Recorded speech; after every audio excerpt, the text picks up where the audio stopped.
ప్రశ్న. ఈ ప్రశ్నకి రెండు రూపాలున్నాయి.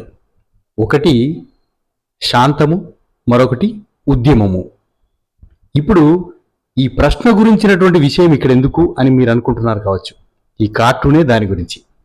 ముందుగా ఇక్కడ ఒక పెద్ద బల్ల వేసుకుంటున్నాము, ఒక పెద్ద టేబుల్, దానికి ఎదురుగా ఒక చైరు. ఆ టేబుల్ పైన ఒక బోర్డు, ఒక ఫైలు, ఒక పేపరు, తర్వాత మరొకటి మొబైల్ ఫోన్ వేసుకున్నాము. ఇప్పుడు బల్లకు అటువైపు ఎవరు కూర్చున్నారు? ఒక లీడర్ కూర్చుని ఉన్నాడు. ఆయన రెండు చేతులు గదవకు ఆనించుకొని ఆశ్చర్యకరంగా ప్రశ్నార్థకంగా అటువైపు కేసి చూస్తున్నాడు. ఇంతకీ ఏం జరిగింది అక్కడ? ఇదే కార్టూన్లో ఉన్నటువంటి అసలు విషయం. ఆయన ఎదురుగా ఆయన పిఏ అనుకుంటాను, అతను నిలబడి ఉండే పోజు మనం ఇప్పుడు వేసుకోవాలి.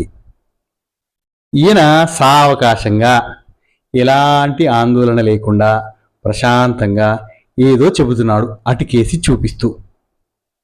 ఈయనకెందుకు టెన్షన్ లేదు అంటే ఆయన పిఏ కావచ్చు, అతనికి ఎలాంటి బాధ్యత ఉండదు కాబట్టి ఎలాంటి ఆందోళన కూడా ఆయనకి లేదు. ఆందోళన పడాల్సింది ఎవరు? ఇక్కడ లీడర్. ఎందుకు? ఎందుకంటే గుమ్మంలో ఎవరో నిలబడ్డారు. ఎవరు నిలబడ్డారు అని అంటే ఎవరు నిలబడ్డారు? ప్రశ్న. ఈ ప్రశ్న అంటే లీడర్లకి భయం. ప్రశ్నించడం అంటే లీడర్లు భయపడతారు. ఎందుకంటే జవాబు చెప్పడానికి వారి దగ్గర సరైన జవాబు లేకపోవచ్చును, లేదా జవాబు చెప్పే అవకాశం వారికి లేకపోవచ్చును. కాబట్టి ప్రశ్న అంటే అధికారులకు, అధికారానికి భయం.